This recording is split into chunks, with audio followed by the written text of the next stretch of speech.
Hello and welcome to the PowerFish podcast. I'm Ben. And I'm Fish. Gonna be one of those tidbit kind of episodes, random stuff we think of or find on the internet. Hey, last time we talked about boats and black holes. I actually do have another tidbit on black holes that I think is just, I'm a fan of black holes. We'll get to it if you haven't noticed. But first, I want to talk to you about women. Fish, let's talk about women. That's not gonna lie to you, that's my favorite subject. Okay, that's good. That's good. Well, we're going to talk about women. So I saw this on a YouTube short from Chris Williamson, and he got it from somebody else that I can't remember. But there was 5 questions that you should ask yourself if you're in a relationship, and these are great questions. I wish I would have asked myself these 5 years ago when I was in my last relationship, because they would have been very helpful to it would have saved a lot of suffering and nonsense. Right.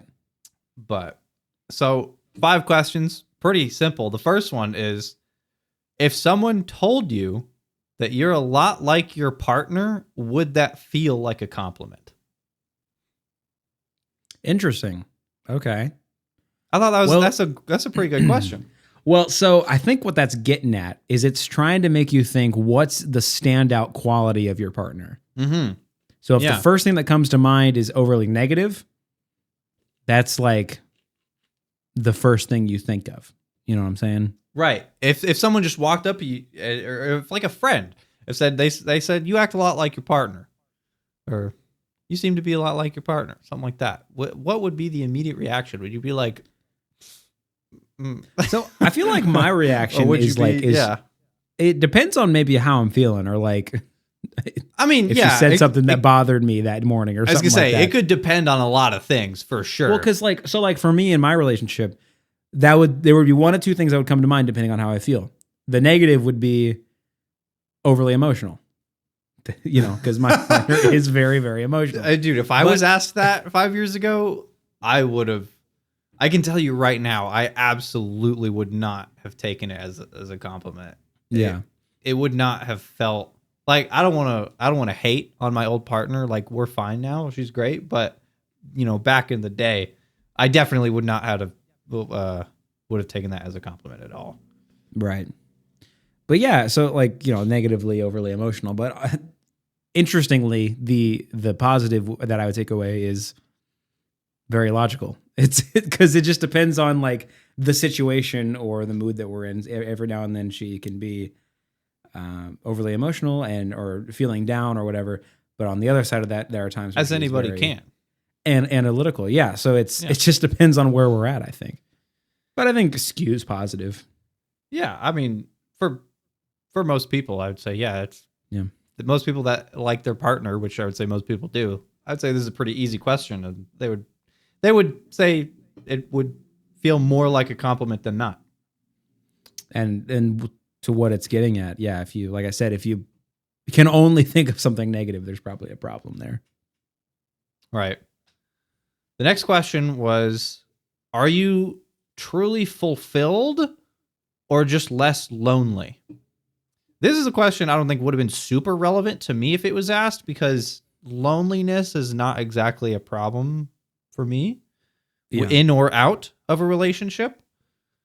But for someone that is like a chronic, there's a name for it. What's the name for when somebody gets out of a relationship and then gets back into one in like the span of a month or two?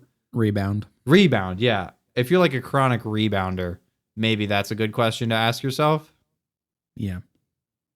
But well, and the other side of that is because a lot of people can get complacent or feel very comfortable in a relationship that doesn't work either. You know what I mean? Job. So like, yeah, it's exactly like a job. People don't want to put themselves back out there, or they think that they won't have success back out on the dating market. Mm-hmm. Or a lot of people, it's due to, I had a friend years ago. I won't name drop, but a little bit older than I was, kind of like mid early 30s, and they didn't want to go back in that dating market. Their relationship was kind of falling apart, and they were just like, "Man, I can't go back out and date. I'm too old for that." And of course, I'm like, I feel like that's not true. There's so many people out there looking for somebody, but it's just like this fear of like, I won't be accepted in the general dating pool, so I need to stick with what I've got. Especially if you've been in a relationship of, 5, 6, 7 years, like that's such a foreign world. And as your friend was mid-30s, it's even more of a foreign world, because obviously the dating market for a 20-year-old it's natural for them to just get online, right? Right. That might not be the case for someone who's 35 and hasn't been in a relationship since they were, or hasn't been out of a relationship since they were 25. Right. No, it's scary stuff. But it's not a good even though that maybe there is a little bit of reason for concern. It's not a good reason to stay with somebody, though. Oh, of course not. Terrible. End up getting into a terrible situation there. Complacency is sometimes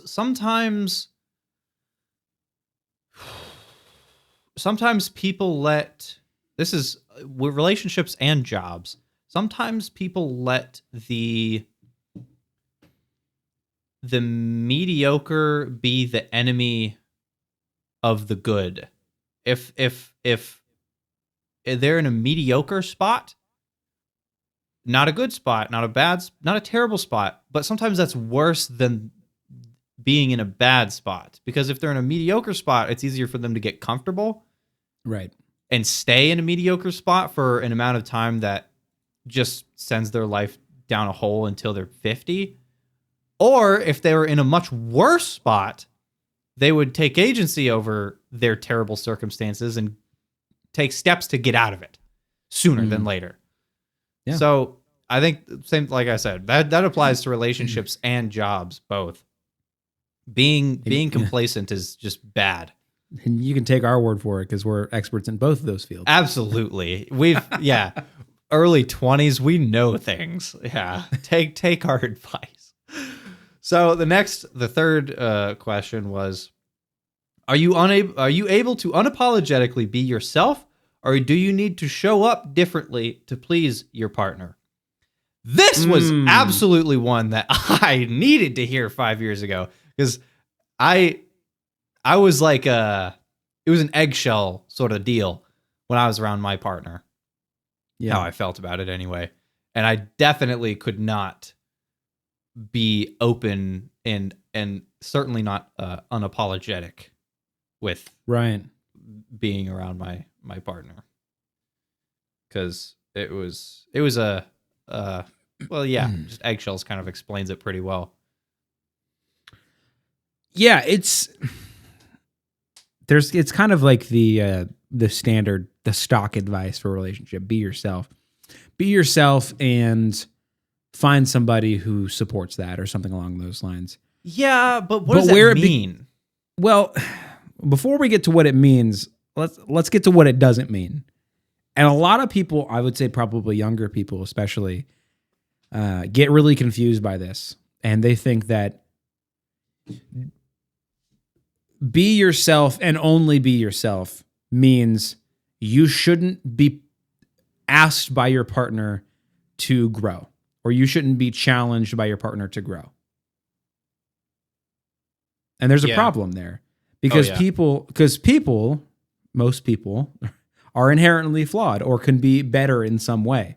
Maybe they don't communicate very well and it's causing tension. And then you could go to your partner and you could say, I would like, as a team, for us to work through this issue and hopefully by the end be better communicators. Well, if you throw your hands up at that and say, why are you changing who I am? Yeah. You're just refusing to grow. If being unapologetically yourself means no communication and closing yourself off at the first phase of confrontation, then maybe take a little bit of agency and realize that you're not going to get anywhere and you're not helping anyone in that state. Yeah, and there's a line there. So like maybe you should open up to quote unquote changing yourself, really just growing, but changing yourself in a way that makes you a better person in your own eyes, right? But then there's the where the line gets crossed where it's, well, my partner is dictating the things I can and can't say, or the things I can and can't wear. There's absolutely a a balance here. There's absolutely a balance to be made here. Going so far, I would most often it's probably, well, I don't know. It might be more split than I realized, but in my experience, it's most often dudes who try to like impose. It's usually douches that try to impose their rule set of what and who a woman can and can't see. And that's obviously a thing with women too. And it's usually jealousy driven. Yeah, exactly. It's usually a jealous thing. Yeah. Or it's a trusting thing. They don't trust their partner to make their own decisions and, not have sex with other people. Yeah. And it's funny because it's framed as a way of like, I need you to improve in your loyalty to me and grow in that way, when in reality, the person making the rules needs to grow out of their jealousy, their insecurity. Yeah. That's the problem. It's framed as a you problem when it's really a me problem if I'm the one doing the over imposing. So that's another big, and I also think that is more of a younger generation thing. I feel like at some point, if you go through, let's say, your 20s and you just like, I refuse to change, I refuse to grow because I don't want to, and nobody should change me. If you keep up that attitude, you're just going to end up alone, because nobody's going to put up with that, not long term. So I feel like the reason it's a younger person thing is because at some point, this is me as an early 20s person talking. Yeah, we are the younger people here. I feel like you progress in that situation so long that you realize that you're alone, and you're like, all right, maybe I need to, whether it be lower my standards or open myself up to new experiences, or maybe allow myself to be a little bit challenged. Yeah, I mean, I like to think there comes a point in time when you start realizing that you have problems that need changing. For everybody, and sometimes that's later in life, sometimes that's early in life. I'd like to say that everybody eventually realizes that, but I mean, some people just don't. Some people, I mean, clearly they don't. I mean, there's so many people that, they might have sporadically some, I mean, not to name drop, but the guy you and I used to work with, super arrogant, knows everything, never changes. He's in his 30s, 40s now. You know the guy I'm talking about. Yeah. Okay. Yeah. Like a gentleman like that. Again, I won't name drop. We're talking negatively.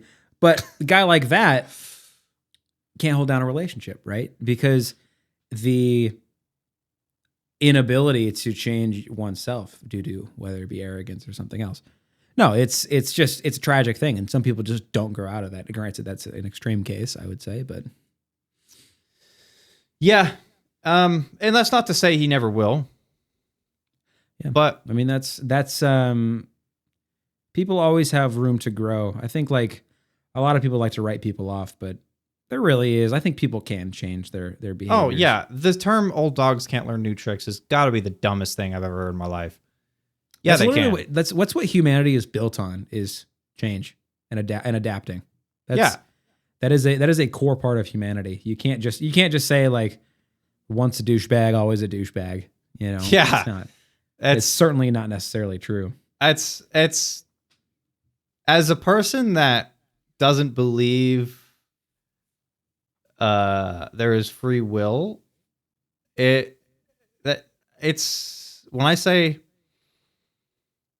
people can change, the brain can change. Certainly, it's not up. The self isn't dictating what's getting changed here, but I mean, obviously, if you have to, I think you have to be presented with information to initiate change. Right. Like, I think if somebody is in a vacuum their entire life, they're probably not gonna experience a whole lot of self growth. But and you know what? Maybe they would. Maybe they would just think through previous moments and think, you know, maybe I didn't need to be so aggressive there, or maybe I could have. Shower thoughts. I don't know, but I don't know though. My read on that is somebody in a vacuum wouldn't grow because an action needs to be met with a negative reaction to cause a change. Right? So if you say something mean to your girlfriend and they just let it go, you're probably going to do that again. But if you say something mean to your girlfriend and they go, hey, I don't like that. Don't do that ever. Might change that behavior. I don't think it's as simple as in a vacuum, growth happens. Maybe, but I don't think an action has to be met with a negative reaction to learn from it. Not necessarily. I mean, there's like the whole negative versus positive stimulus kind of idea. Yeah, but you can learn if you're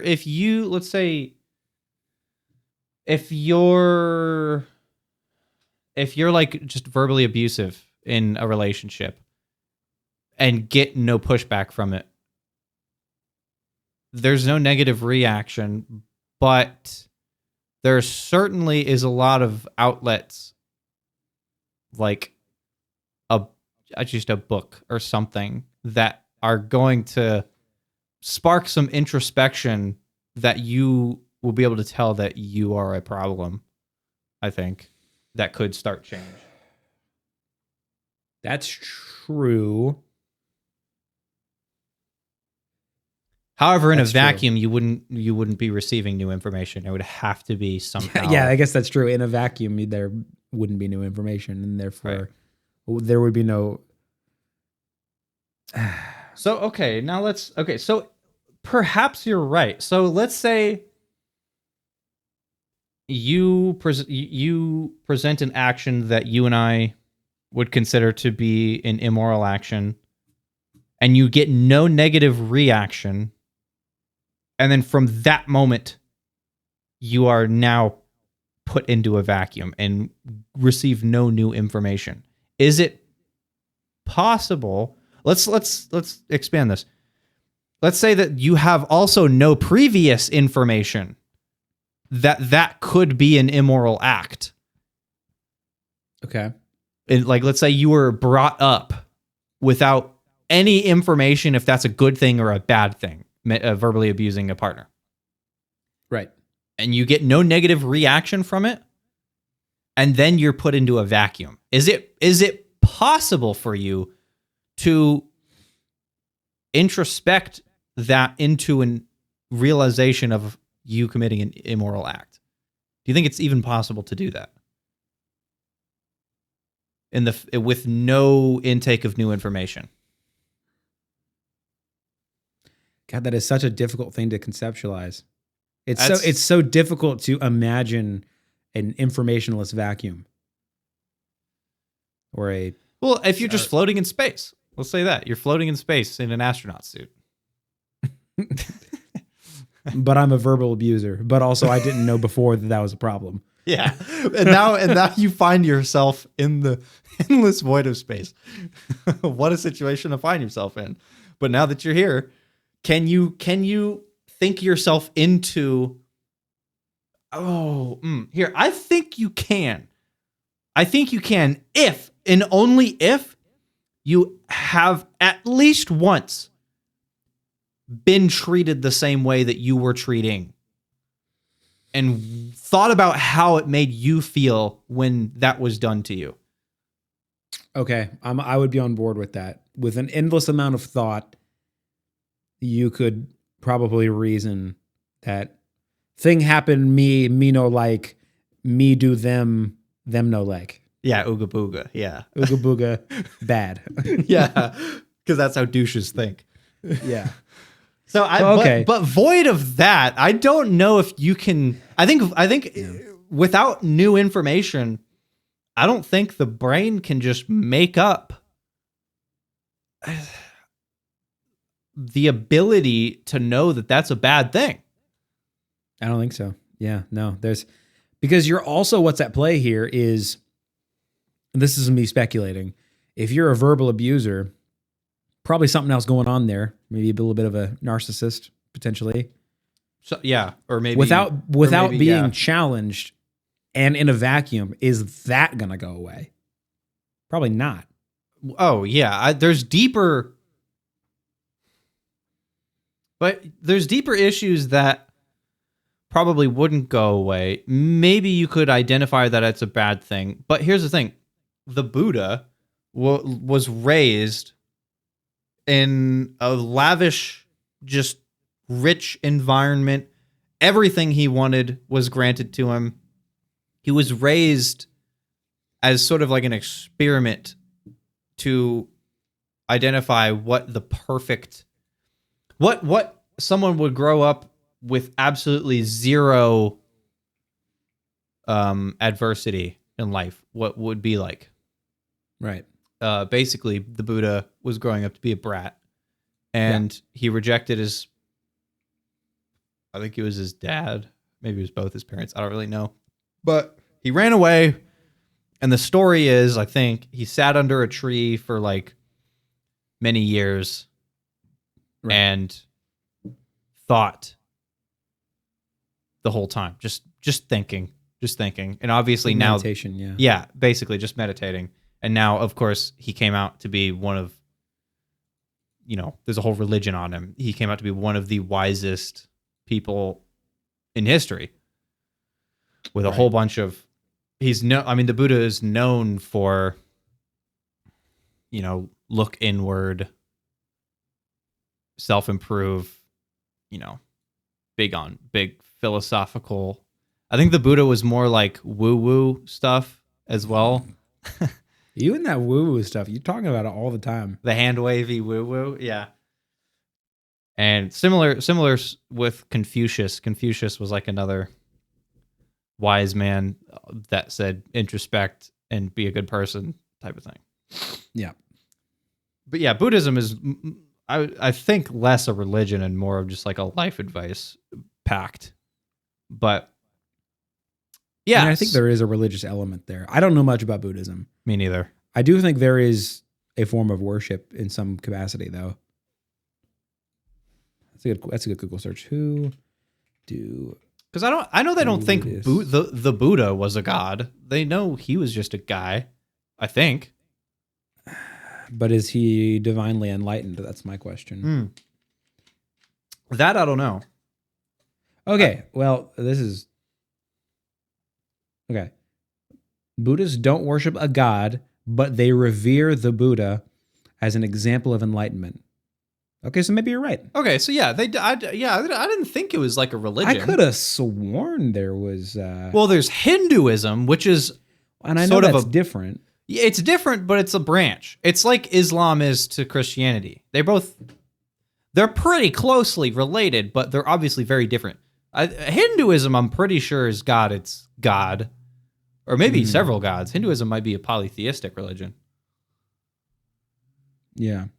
But yeah, no, Buddhism I thought was just basically life advice. Well, then cool. Maybe I'm Buddhist. That sounds awesome. I was going to say, Buddhism, I'm down with Buddhism. It sounds pretty cool. The big fat Buddha saying, be good to your neighbor. That's life advice right there. Be fat and under a tree. Be fat and under a tree. Yeah, that's good life advice. So let's move on to question 4. Are you in love with your partner right now as a whole, or only with their good side, their potential, or the idea of them? Ooh, okay. Yeah. So the idea of loving your partner for their potential is inherently a bad idea. Yeah. for But I would say it's common, though. for reasons of people don't like to change and people ask people to change, it's bad and all that, all that other stuff we already talked about. Yeah. What was that other thing though? For their good side or something like that? Do you love your partner right now as a whole, or only with their good side, their potential, or the idea of them? Okay, well, I have a little bit of a problem with the way they're phrasing that. Because I don't think it's like a problem to not be fully in love with the negative attributes of your partner. I don't like it's like whatever you could say, I love my partner on a whole. And you could say that, that's fine. But that's just another way of saying I love the good things about my partner in spite of the bad things. Or like I recognize that there are qualities that I don't love necessarily, but more than that, I appreciate the good things. And I don't think that that's necessarily problematic. It depends on how you feel about it, less than who your partner is. Because if the negative is a focal point in your mind, that's a problem. Then it becomes absolutely a problem. Yeah. But if maybe there are things that you don't absolutely love, but maybe that's what they mean by on the whole. But the way they say that with... Well, I think what it means by on the whole is everything accounted for. Do you love them? Yes or no? Everything accounted for, including the bad. I don't think it says I don't think it's saying you have to love as a whole. If every good and bad thing was laid out and you pointed at one thing and it happened to be bad, you have to love that too. I'm thinking it's saying everything accounted for in one package. Do you love that? Is what it's asking. As opposed to loving the good, but absolutely despising the bad. Yeah. To a point where it's outweighed. I was going to say, to a point where even if there's just a few bad things, the weighing becomes, even though there are good things like their potential, the idea of them, or their good side, packaged in one, because they are, packaged in one, do you love that? Mm-hmm. And that's not to say you can't, unpack it and work on some things as anybody would. I mean, both sides, that goes both ways. But like I said, I think what it's asking with as a whole is package deal. Do you love who they are? Because that's the thing is like, this is a part of like relationship advice or deciding whether or not something is worth your time is you start with a pros and cons list. That's like step one in the figuring out if this is something you want to keep with. If maybe you've hit a rocky bit and you go to, let's say, a counselor and you say, hey, we're having a problem. What do you recommend? More often than not, after maybe talking for a while, they're going to say, make a pros and cons list and ultimately see which side's bigger and which side has the more important things. Yeah, I get that, but that's kind of,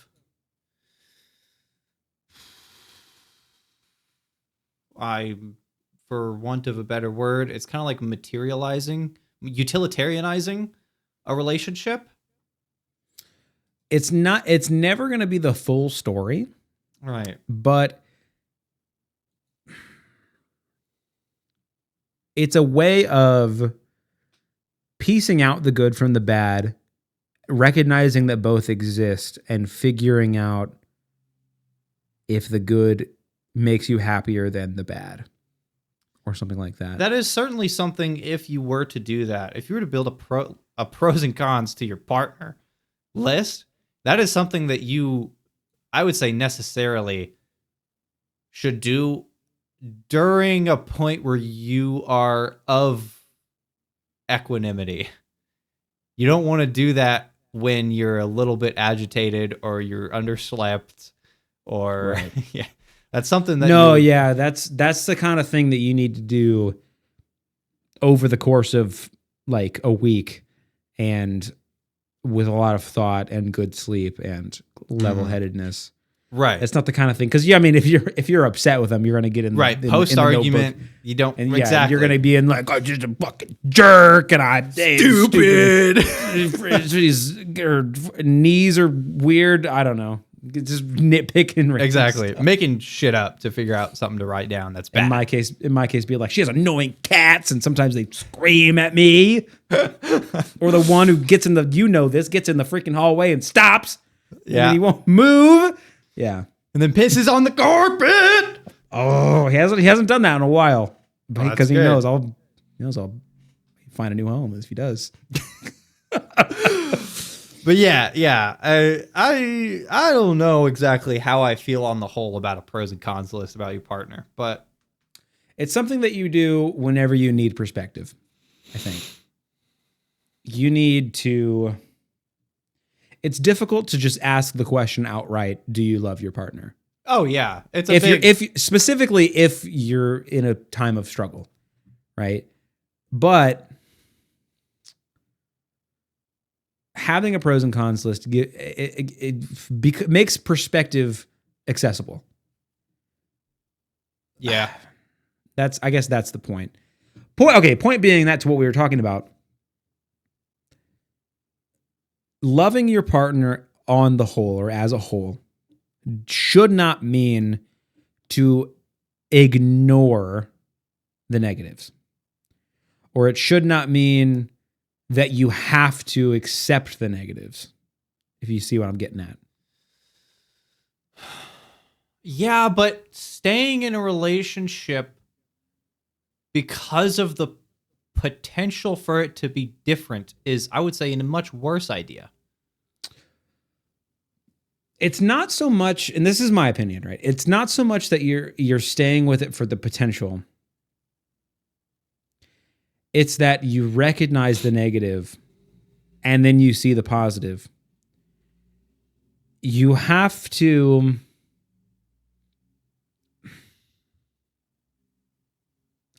I guess I'm struggling to articulate where I'm going with this.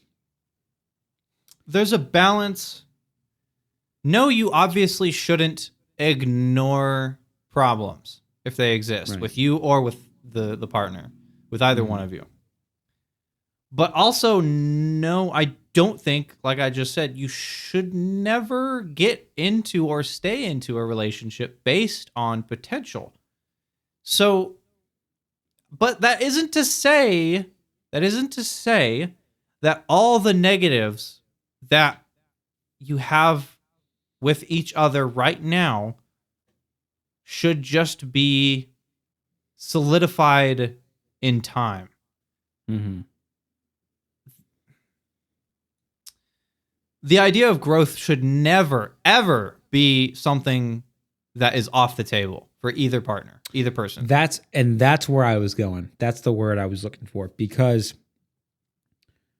you look in this pros and cons situation, or in the situation of a time of struggle. You look at the pros, you look at the cons. You're right. You shouldn't stay with somebody for their potential, but you can't throw out something because there's a negative. I think it's important. You can. I said you can. You can. You should allow growth to happen first, in my opinion, and see where it goes. Because if you throw it out immediately because there are negatives and the negatives are annoying, you take growth off the table and you're kind of back to square one. And more often than not, given the way society works and the way people's personalities are different, you're going to find yourself back in that situation. Allowing yourself to go through a period of growth is, I think, more likely to net a more positive result in the future. It's not so much staying for potentials, but finding mutual growth. Yeah, there's a balance to be had there, for sure. And it's also go ahead. Well, what was I really gonna say with that? It's like, because the idea of you shouldn't stay for potentials. I think I don't know. Maybe I would even challenge that to an extent. It depends on your motive. If your motive is to change your partner, that's a problem. But if your motive is to grow mutually and hoping that a positive change on both ends can become of it, and that feeling that you have is the same feeling they have, potentials is not necessarily a bad thing. But at that point, I think the staying in the relationship for potentials part is no. You're staying in the relationship for mutual growth. Yes, there's potential in the future. I guess that's true, because potential means you expect a specific change to come about, and growth is maybe you have an idea where you'd like to be, but it's more of like a living idea, an idea that grows over time. Like maybe you want this thing, but they want this thing, and maybe there's a compromise. And so it's not the potential. You're not staying for the potential you wanted. You're staying for the compromise and the growth that happens mutually. If that's maybe a better way to put it.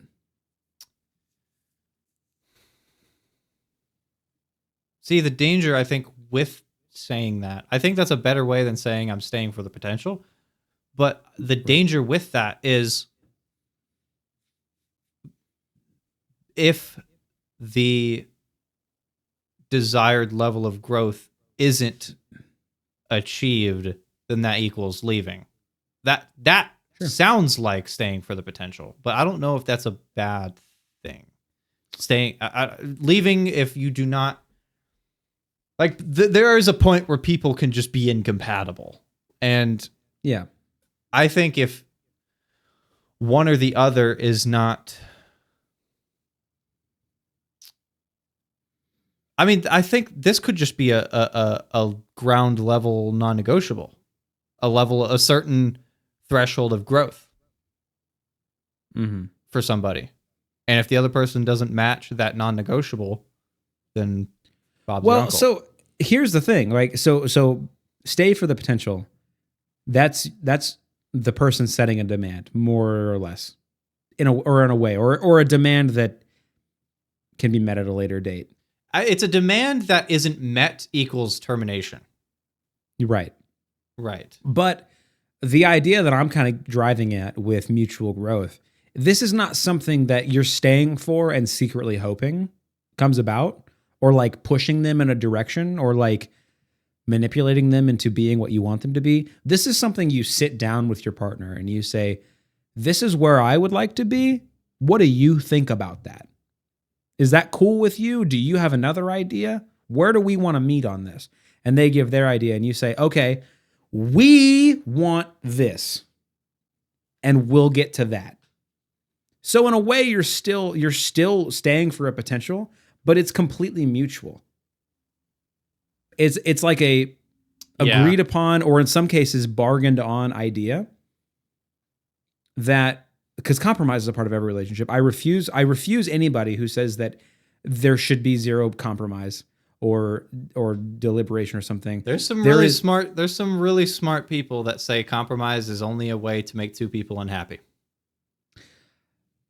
I don't like that idea. It works for some people. It does not work for me. Let's take my sister as an example. You and I had this conversation. Mm-hmm. She waited for years, or like, she wouldn't date anybody. Nobody was good enough. Every time she started something with somebody, as soon as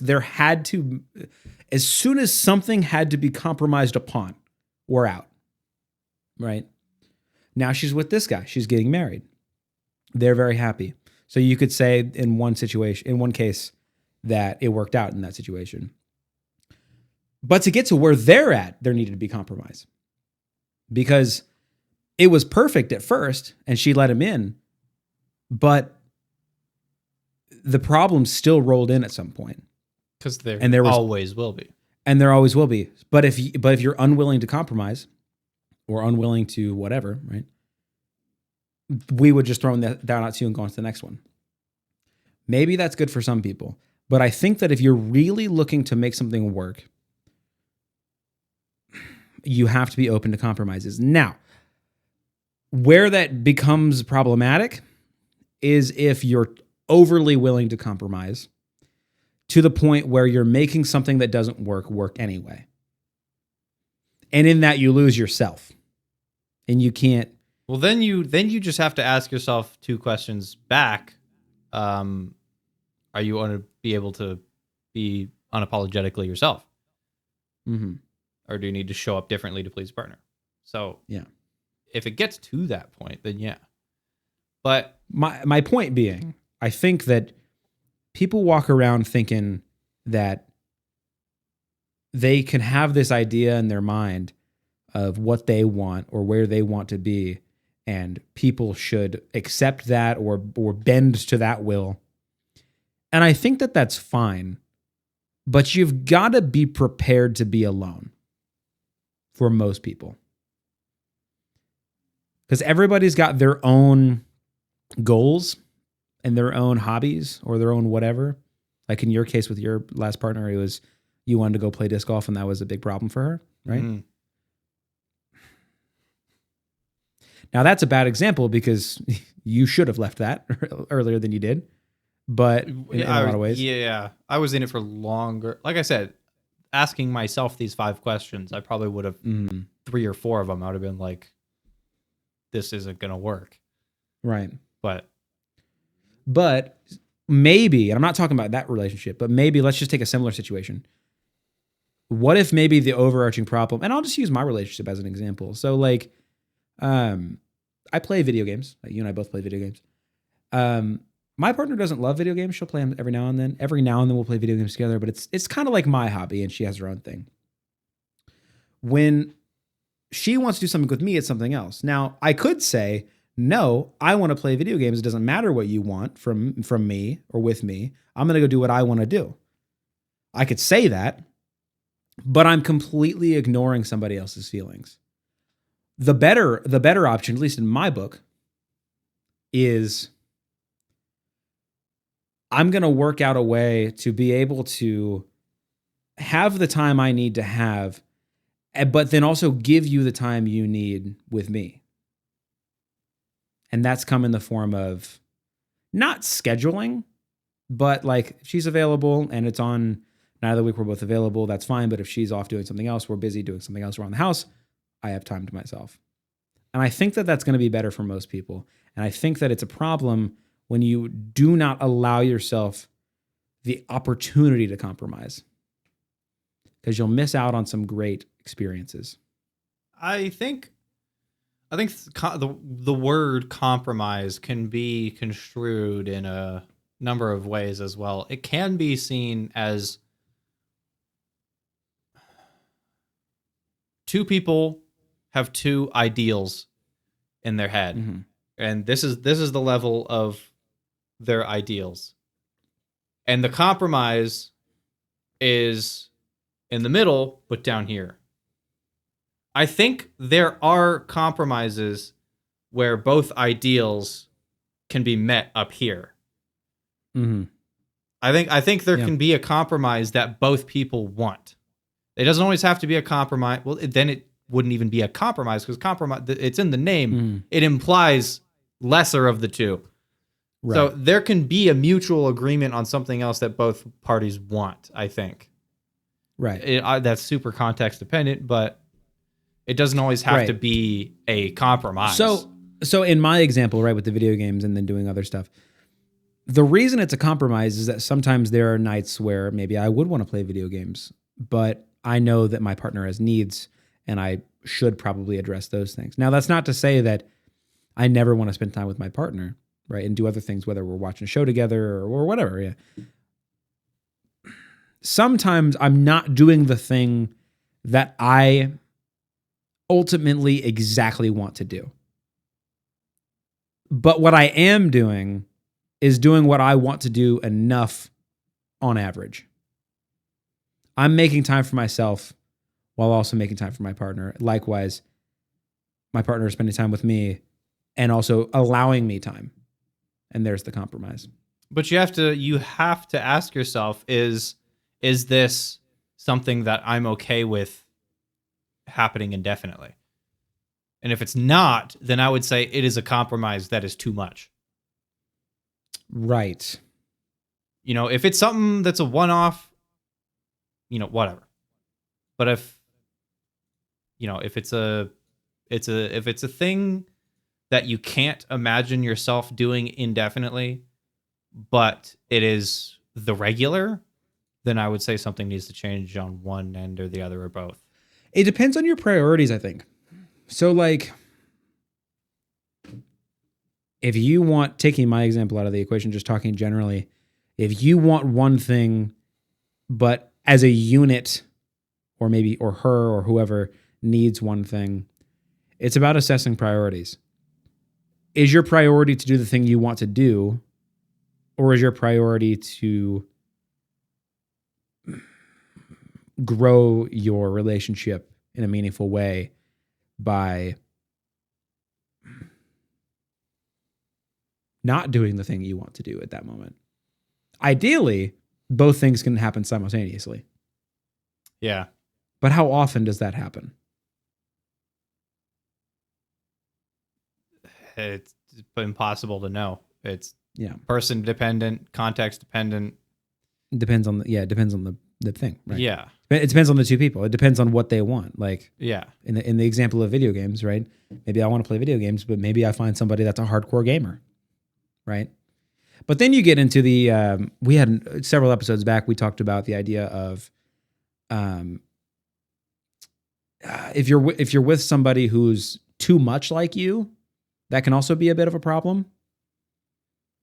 We had that kind of conversation. It can be, certainly, but it also depends on you. It also depends. Like, I think there are people that if they found somebody else like them in all their hobbies, they're golden for the rest of their lives. Like, I think some people are just going to be okay with that. Well, and yeah, and I think that's true. What was the question at hand? Do you love your partner right now as a whole? And we got into the idea of compromises and whether or not it's worth it. Yeah. I think the overarching point is it depends on the people. And it depends on what you're willing to put up with. Because I think you kind of said it best when you were like, is the compromise something you're willing to put up with long term? Yeah. Does the thing that takes you away from what you want to do become the thing that you want to do anyway? Right. Right? Yeah. Maybe not playing so many video games all the time and actually spending time, quality time, not time wanting to do the other thing, but actually quality time invested with somebody will make that the thing that you want to do in part. Right. And that becomes a need. Because we both know spending time with your partner out of resistance just makes the time spent for both parties just drastically worse. Yeah, it doesn't work at all. It makes, like, they know that you wish you were doing something else, and you also wish you were doing something else. Yeah, this was in that book. What's that book that you read all the way and I read most of? Superior Man? The Way of the Superior Man. Yeah. That's where I first heard that. And he said that very thing. Mm-hmm. When you're with the way he talks, when you're with your woman. Your woman. When you're with your woman, you need to be fully invested, right? Because it doesn't do you any good. Not even just fully invested, but you need to want to be there. You need to want to be there. Yeah. Not so much that if you don't want to be there, you have to make yourself want to be there. But if you don't want to be there, don't. Yeah. But while you're there, be there. Right. Yeah. Right. And the point being is that it does you no good to be doing something you don't want to do when you could be doing something more productive. And it doesn't do them any good because they will sense and feel that you don't want to be there. Right. They know So- it. They know. They always know. They always know. Women always know. Your woman always knows. Your woman always knows. Yeah. Yeah. So point being, I'm just trying to get back to I want to wrap this all up into one idea. Compromise is okay. That is it's not a bad word. That's the point I'm trying to get across. It's not a bad word. It's not a bad thing. You need to know why you're doing it. You need to know if it's worth it. And you also need to know if you should be doing it. Sometimes you can compromise on something where the other partner is at 100% fault and it's their own problem. Or it's you. Yeah, or you're looking for a compromise when you are the problem. Like you can absolutely manipulate your way into a compromise that favors you. Yeah. Absolutely. And that is a huge problem. And yeah, you got to So you need to be able to tell if a compromise is what is warranted here. If there are two parties that are willing to compromise, and it's not just one party with some problems, right? Yeah. You need to know what's actually going on before you initiate a compromise process. Right. So, Yeah, no, it's there's a lot to unpack with all that, but I would say for myself, I am very growth focused.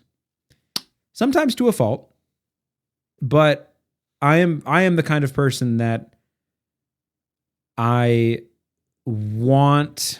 You're smiling. I thought when you said you're growth focused to a fault, I said mostly me too, and then I thought of you being like putting the dishes away and then forgetting like one fork on the counter and then going into this existential, like, I need to grow, I need to get better, I can't do this because you left a fork on the counter. I mean, I thought of that as what growth to a fault is. No, growth to a fault, just to clarify that, growth to a fault meaning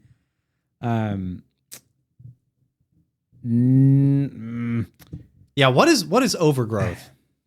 Like I totally know that that's a thing, I think, but I don't know how to describe that. In my experience, what I'm getting at is like searching for a compromise where I am justified in making a demand.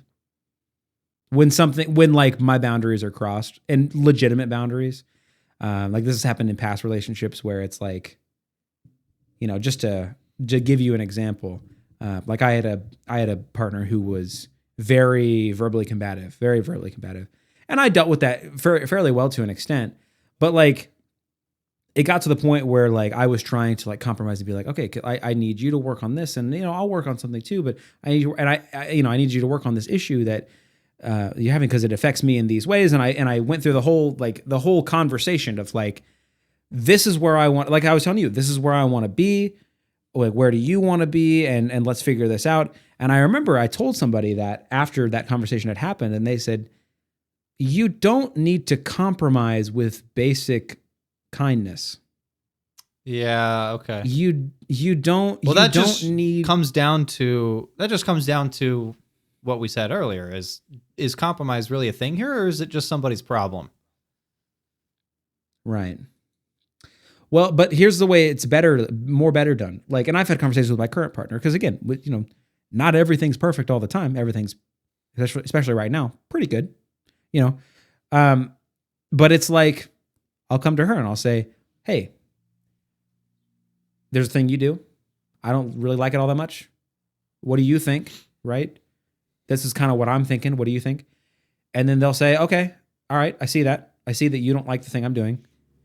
There's a thing that you do that I don't really like, and that's why I do these things, is because of these things happening here. And I say, great, okay. This all is kind of chained together in a lot of ways. This discomfort is chained together. We can rise above that together. Yeah, break the chain at the highest link you can find. Yeah. Right. Kind of like well, just to give you an example, also, this happened honestly recently. So, we have certain like chores we do around the house. I have a couple things. She has a couple things. And of course, I was doing my thing. And it turned out, and I didn't know this at the time, but well, I'll start from the beginning. So I sensed that my partner was not being necessarily mean to me. I would never say that, but like a little bit more like snippy lately. So I said that. I was just like, hey, you've kind of had a little bit of an attitude lately, just in my observation, like, you know, what's going on? And it just, and kind of told her like how it makes me feel. And she said, well, I think I've been a little bit frustrated lately because I feel like I'm doing all these things around the house that you're not doing. I was like, okay, like what? So she went through all the things and I said, okay. So we had a preset plan of things to do around the house. And there were more things that she wanted to do on a more regular basis as far as like tidying and cleaning that I hadn't even considered because I didn't really care about it. And in her mind, I wasn't doing enough. And in my mind, I was doing what I said I was going to do. And me not doing enough made her in a bad mood. So I said, okay, this is a fixable thing. Let's re-plan out our cleaning schedule that we have. I'll maybe take on a couple more chores and we'll balance everything back out again to be more equal. And that'll solve the problem. And it did. I stepped up in a certain area, which allowed her to become less stressed. And both problems kind of went away. Yeah. That's kind of the idea of a I think a justifiable compromise. Problem, fix, growth. Yeah. Yeah, I mean, that just seems like that barely even seems like a compromise. That just sounds like a fix with a minor trade-off of doing more work. And the word I use for that is compromise. But yeah, again, it's such a minute thing. That's maybe I just described what a compromise is, but yeah. Yeah. Well, because it felt like such a big, and this is the problem. This is the problem right here, all encapsulated. When you're not talking about these things, it feels like such a bigger of a problem, right? In her mind, I'm a lazy bum that doesn't help her out around the house. In my mind, I'm not doing that. In my mind, in your mind, this isn't even in it. Yeah, in this mind, in my mind, I'm doing the things I said I was going to do, and I'm not even paying attention to these other problems, right? So she's thinking I'm just some lazy bum. In my mind, she's a total jerk because she's getting mad at me for apparently no reason. Yeah. When you peel back the curtains, you talk about it, you realize that you both want something, and the solution is mutually beneficial. Yeah. Yeah, agreed. We only got one more question on this list of 5. It is last one is, would you want your future or imagined child to date someone like your partner? It kind of goes back to that one question. What was that one? If you were told that you were a lot like your partner, would that feel like a compliment? Yeah. It's like, it's pretty similar to that one. Yeah. It depends on what you're thinking about at that exact moment or what the general thing is. But also when you think about something like your child, you're probably, again, we're both so stupid. Like, we don't know anything. Yeah. Especially anything about children.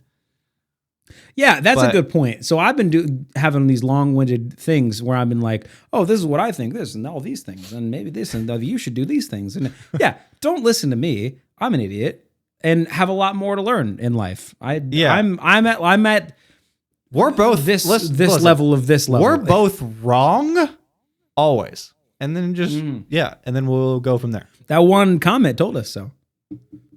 Yeah. We got a comment that said on some video, literally, I think it just was stop being wrong about everything. And it's like, dude, I literally replied and said impossible. We're too stupid. And we talk about too high level of concepts to not be just wrong always. We are, and this even extends to relationships. And I know I've been jabbing up a storm about nothing. We are the smallest of small brains with really big ideas. Dude, yeah, exactly. The concepts that we talk about are way too high level for us, but we find them interesting, so we still talk about them. Yeah. Right. So let's get on to this last question. If you are thinking about your child, the way I think that I would think about my child would be would be more in a is this what's best for him mindset. Yeah. So if you think about your partner and the interaction that they would have with your child, you would look at the child's partner's actions in a frame of mind of is that best for my daughter or my son? I think if you then think about your own relationship under that pretense, that's what this question is getting at.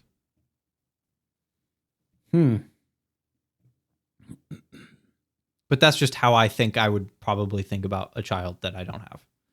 That's a guess. I mean, it's definitely an interesting way to look at it. But again, I mean, there's so much nuance to a relationship. It's difficult, like I said, with the pros and cons list, it's difficult to have one succinct package of ideas. A good, bad package. Well, yeah, people are big. People are big, and time is big too. People are big. Time is big. Yeah. Like one day, everything's great, and they couldn't possibly be better in any way imaginable, right? But then another day, you're having a disagreement, and you're thinking, man, or at least in my situation, like I told you with the snippiness, it's like, man, this person's a jerk. What am I doing? But then again, you have a conversation and everything's fine. Right. It's like, now you take that as a snapshot. If you take that bad moment as a snapshot, and then you ask me would I want my kid to deal with that? No, of course not. Yeah. But then you take the snapshot of the good, and it's like, well, then yeah, everything's great. I don't know. But where's the line of where you think you would try and pull your child out of a relationship? Or if they're in a relationship, you're probably not of parental power to do that, but at least highly express your distaste for the relationship. At what point, where's the line for that? The line for me is if my child told me that this person that they were with is like, let's just say, let's get on the table that their partner is showing suboptimal traits, right? Traits that are relationship ending potentially, whether it be aggression issues or manipulation issues or whatever it is. Something that's very negative, that to the point that it would be a relationship ender. I would urge my child to pull out of that if their partner was unwilling to address the problem.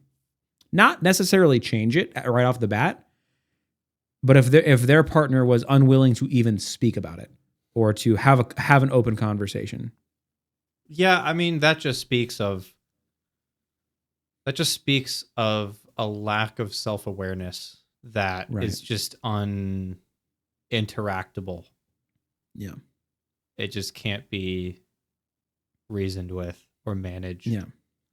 Because if you're having a problem with a person, any person, regardless of what kind of relationship you're having,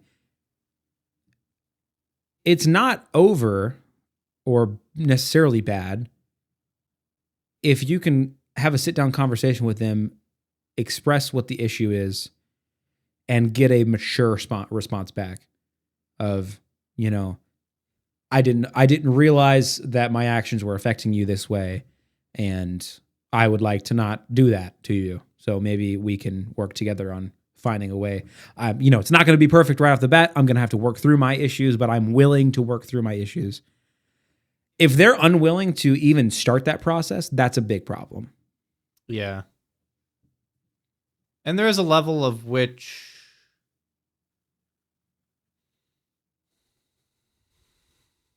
well, maybe there's not. I was going to say there's a level at which the addresser of the problem can be trying to address something that is just so not a problem that you're not willing to engage in it. But even then, I think you should express just that at the very least. Yeah. So, Oh God. I mean, that shit's happened to me before too. Where like somebody comes to you with a problem and it's like something that you don't think is a problem.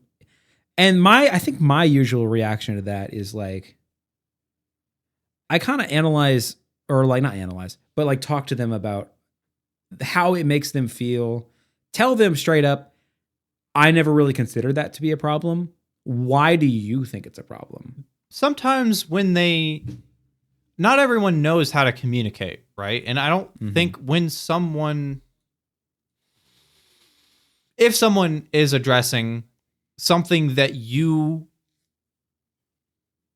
it's impossible for you to see as an issue because it's so minor, sometimes they're not actually addressing the problem. Sometimes the problem is something quite a bit deeper than the surface level what you just did at that moment. Right. So like, I mean, going back to this book, I freaking can't remember the author's name, but it was The Way of the Superior Man. There was an example in it of, I think it was a guy that told his wife he would take out the trash in a few minutes, and he didn't. And then the wife got super pissed. And then he said, fine, I'll take out the trash right now. But she's still super pissed. And the example was like, it's not the fact that he didn't take out the trash. It's the fact that he shows a theme of not doing what he says he's going to do. That's the actual problem. Yeah. So it could be something like that. Right. And that's the difficult part is when you're talking to somebody that either doesn't realize that or has a tough time articulating that. Right. It's going to be difficult to get to the root of that exactly. problem. Not everybody's going to know how to say that even. Which is why like communication is good, but sometimes people aren't good at communication. So like that's tough. That's a tough one to get to the bottom of. Yeah, that's where patience comes in. Right. And I think one thing that really helps, because I'm with somebody that can communicate given time, you got to kind of think through it a little bit more. And it's a struggle for me because this is going to sound like a douchey thing to say, but I mean it non-douchely. I don't usually need a lot of time to think through my emotions. If something happens, I don't really respond with anger very much at all to many things in my life at all. If something happens that upsets me, within moments, I am already calm and I'm processing or have processed how I truly feel. And I want to talk about it pretty quickly. My partner is somebody who is very emotionally reactive at first, but given time, can think it through very logically.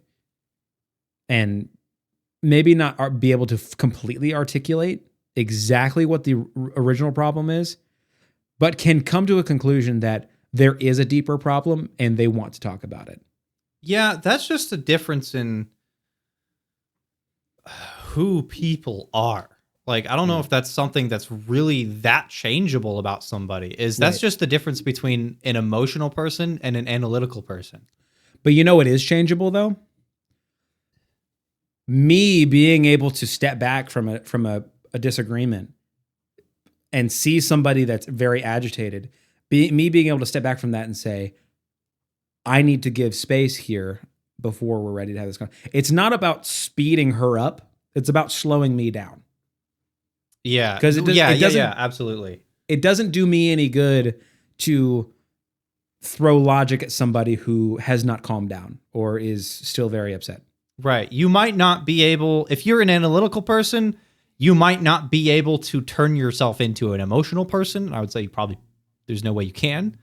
I doubt it anyway. And same vice versa. If someone's a very emotional person, it's unlikely you're ever going to logic them out of it. Like that's just going to be who they are. But what both can do is recognize that.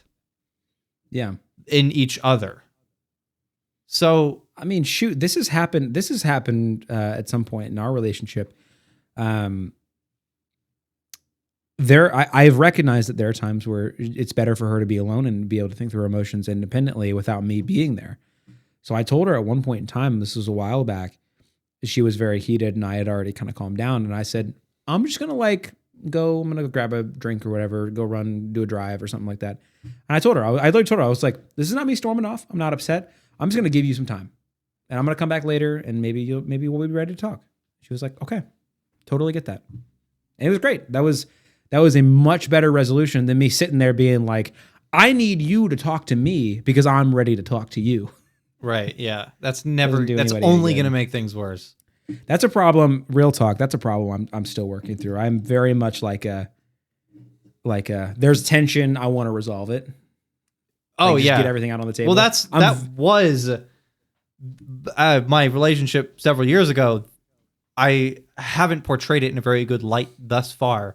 But absolutely, that was one of my, and I didn't, here's the problem of being just so stupid, is I didn't recognize it even in the slightest in the moment. I was just so hyper analytical for no freaking reason. For everything. Like I needed to just logic down a little bit, just assess the situation, assess that my partner isn't like me and go from there. But I was just so stupid. I had no idea that people aren't like that all the time.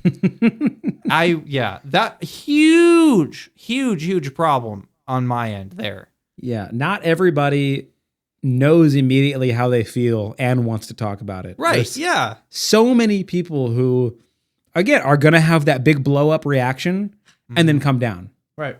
That's I would almost say that that's more common. I see that in a lot of people where it's just like anger and then shoot. Yeah. Maybe I shouldn't have been so angry, or maybe I should have been angry, but I'm in a better space. Maybe I shouldn't have projected that quite so much. Yeah. Something like that. Yeah, absolutely. Right. So what was the question again? I think we're still on that one question. The child.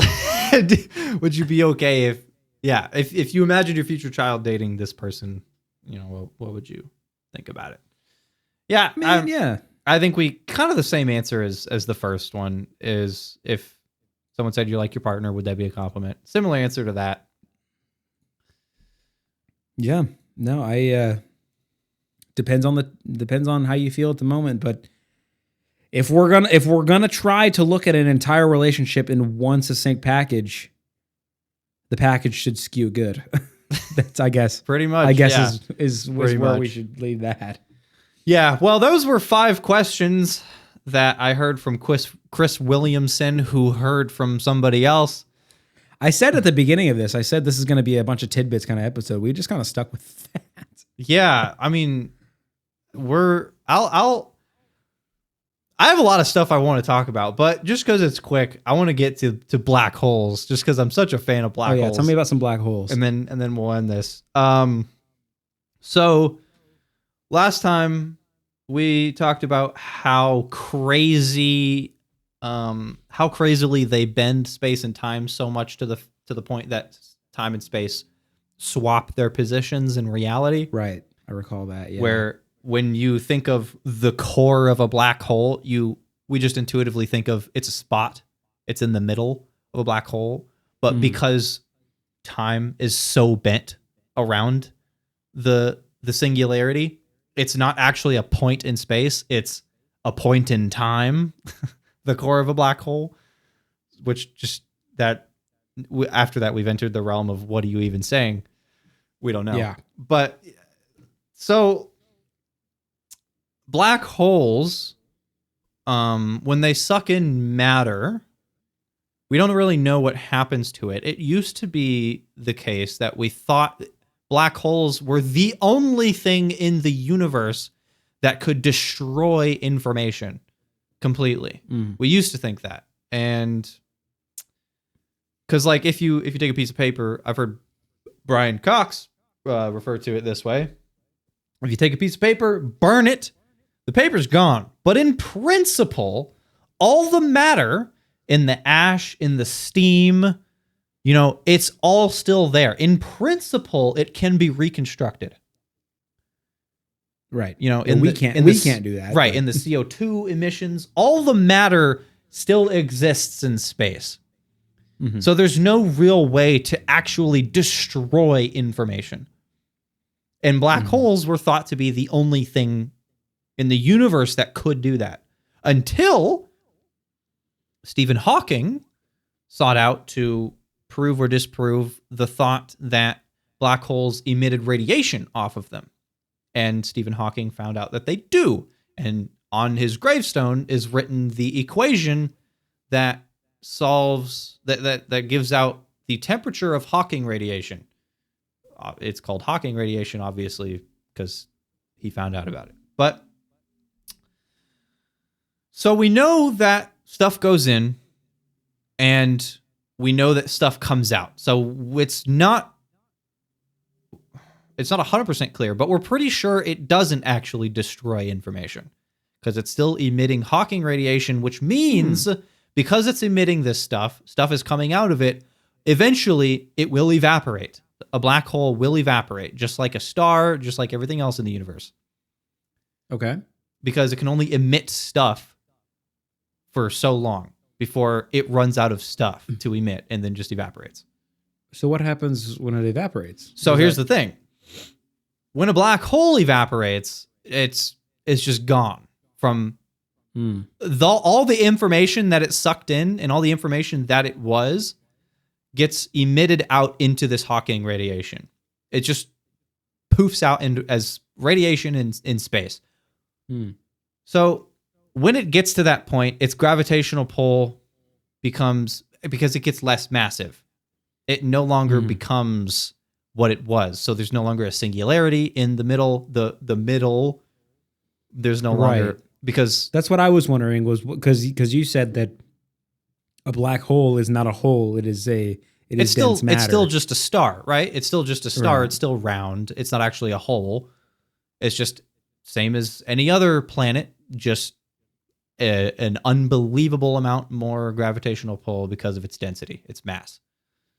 So yeah. So what kind of, my question, I don't know if you know the answer to this, but what kind of material are we talking about? We're talking about a black hole. Well, I mean, clearly it's something that's not like Earth isn't made out of that material. Well, it is, right? It's made out of atoms. Because so if you put something next to, if you get something close enough to a black hole, eventually, I mean, the gravitational pull of it is so strong that the thing wouldn't just be sucked into the middle, but literally one atom, a string of atoms is going to get sucked into the middle. Like the thing does not have the material, the structural integrity, even if it's a block of diamond, to withstand its atoms from being pulled apart by the gravitational pull. So it's so that just gets into the question of what material is atoms, which we know is just a proton, an electron, and a neutron. Yeah. Okay. So the material is just. I guess what I'm getting at is what makes a black hole what it is, and what makes any other star what it is. Obviously the answer is mass or density. Yeah, but all the matter in it is condensed so much that it is. I mean, it's a singularity. It's not, the singularity is made. So it's just how to do with the way it's, forgive my ignorance here, but the way it's packed in. Yeah, Pretty much. That's okay. I mean, that seems like Every atom. easy of an answer to me. Listen, but yeah. every atom has a gravitational pull. Every atom, Right. every particle has mass. And if it has mass, it has a gravitational pull. If in complete, let's say if we have space and just get rid of all the planets, get rid of all the matter, and we put two atoms next to each other, even if they're pretty far away, their gravitational pull would eventually pull them together.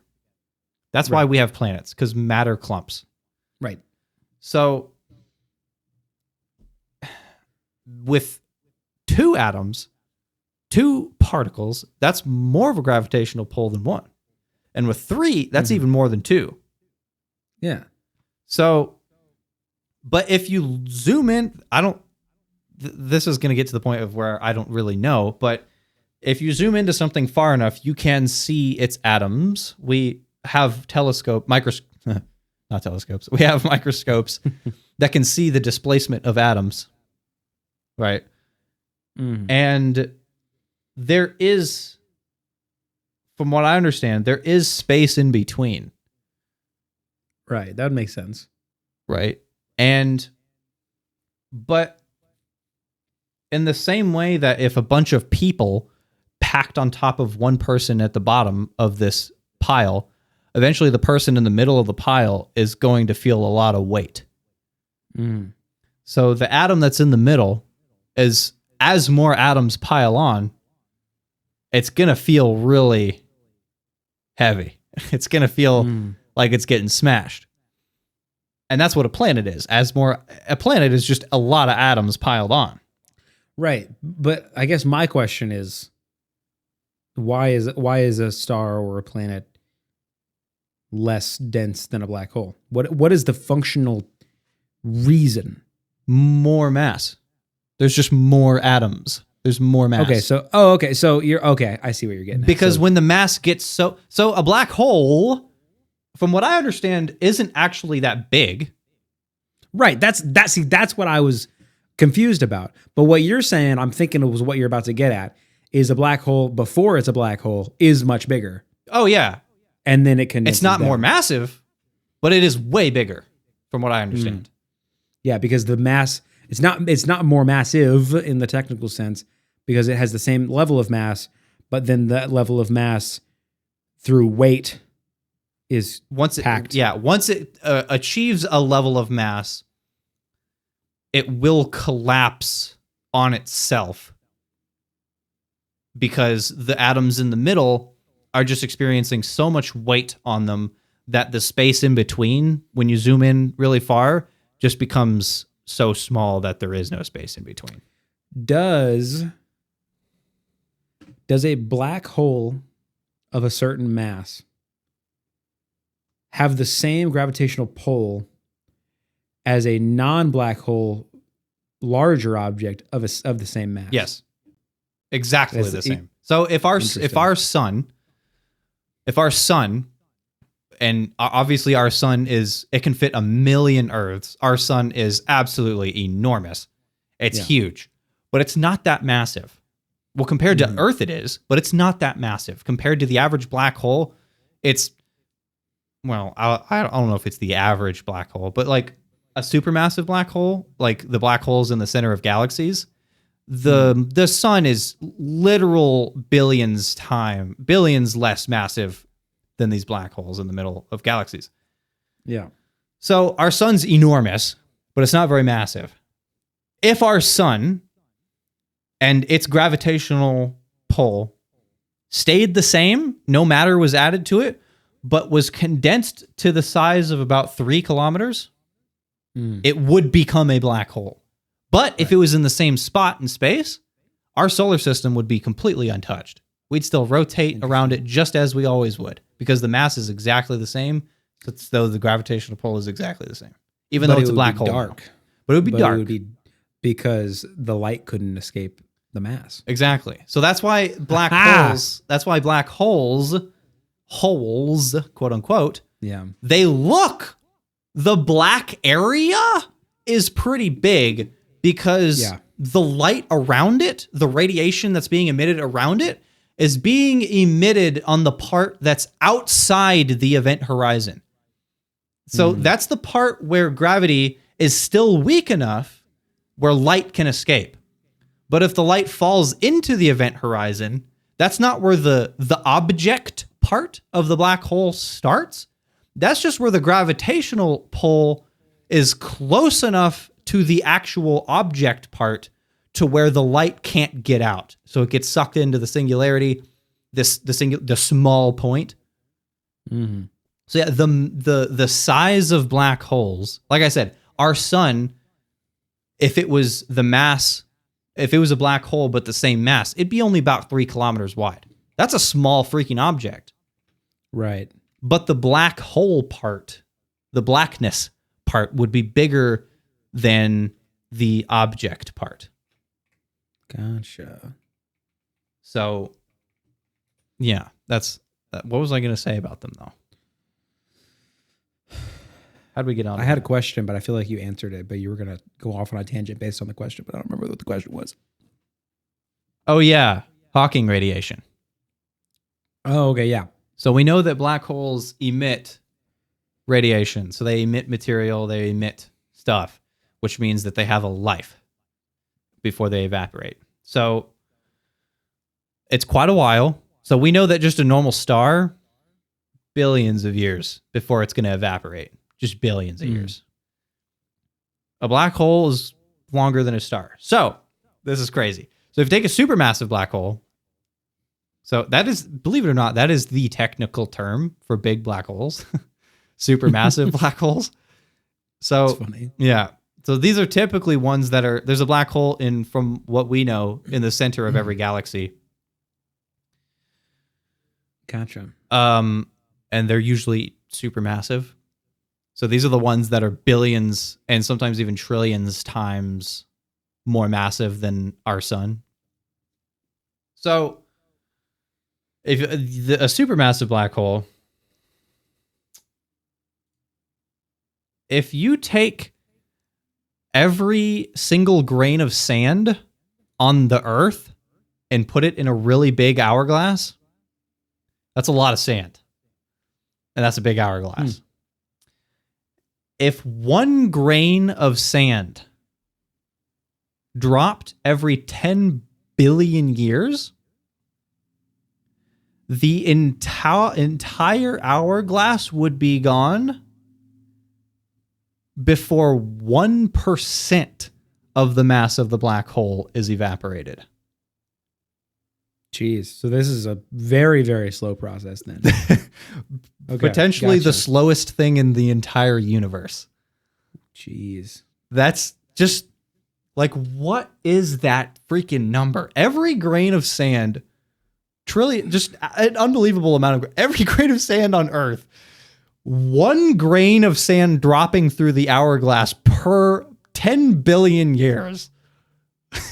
And the whole hourglass is gone before 1% of the black hole is evaporated. That's an inconceivable number. Like, it just cannot be comprehended by the human brain. So that's going out. That's showing you the kind of the lifespan. That's the lifespan of a supermassive black hole. Gotcha. That's just crazy. So if you had a supermassive black hole, would then have to be a supermassive star to get right. down, So that's actually that's kind of a not known thing. Is our universe is about like 14 billion years old. Mm. So our universe is just not in the span of how long it takes for things to die. Our universe is just in its infancy. Like, it would have been, we're almost halfway to the second grain of sand if this was going to happen to one of these black holes. Since the origin of the universe, we're almost halfway to the second grain of sand. Which is, that's from the first. That's crazy. That's crazy. So, what was your question? So, very, very basic question. So, and it wasn't really even a question. I was just speculating. So, a supermassive black hole. Oh, big stars. stars. What? How massive are we talking here, or big are we talking here? Because, well, we know there are stars that are still operating that are millions of times, well, millions to billions of times more massive and just straight up bigger than our sun. Like our sun is actually a really freaking small star. So, which is crazy to think because it can fit 1 million Earths. Yeah. So we know there are stars that are that big, but when a star we know that once a star hits a certain amount of mass, it's going to be so massive that light can't escape and it's going to collapse into a black hole. And the mass of some supermassive black holes would imply that there are some stars that existed that are too big to have existed, right? To have collapsed into a black hole. So there's a bit of a mystery there as to how some of these black holes exist, given the age of the universe. Yeah, that's kind of what I was wondering. Was big, you know? Yeah, big. Yeah, I don't think, I know there's theories. I'm not super sure on what they are, but that's kind of an unknown thing as far as I'm aware, is how massive black holes can even exist because of the mass that they require. And it obviously there is a degree of how much, like, they suck in stuff. Like if a star collapses on itself, it's going to interact with other planets and other stars in space that it will pull in and increase its mass. Like a star isn't always limited to how massive it was before it collapsed. Like it can get bigger. But like I said, that's where the age of the universe part comes in.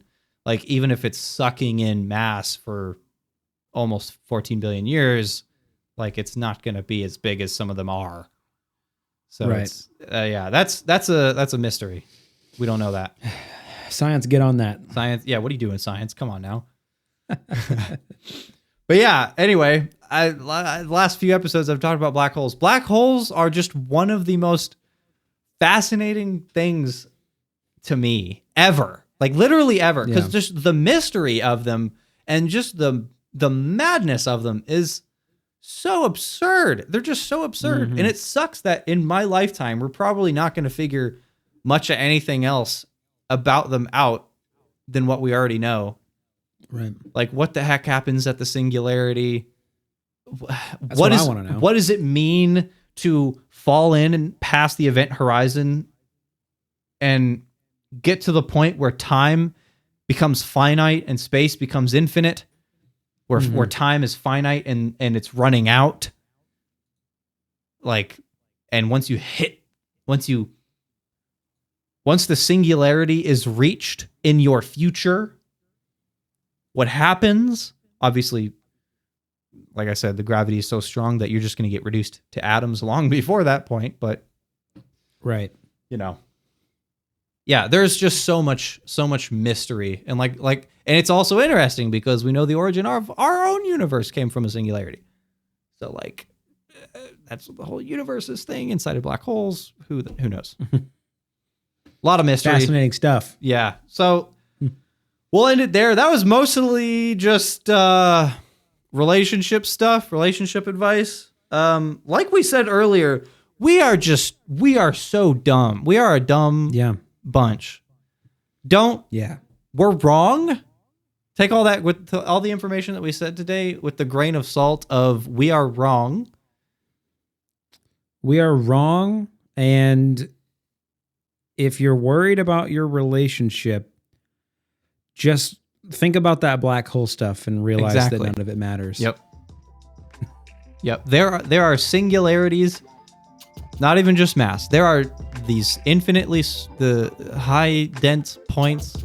There are singularities that are just bigger than our entire solar system. So like, and then think about your relationship.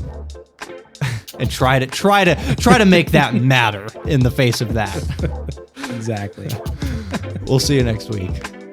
See ya.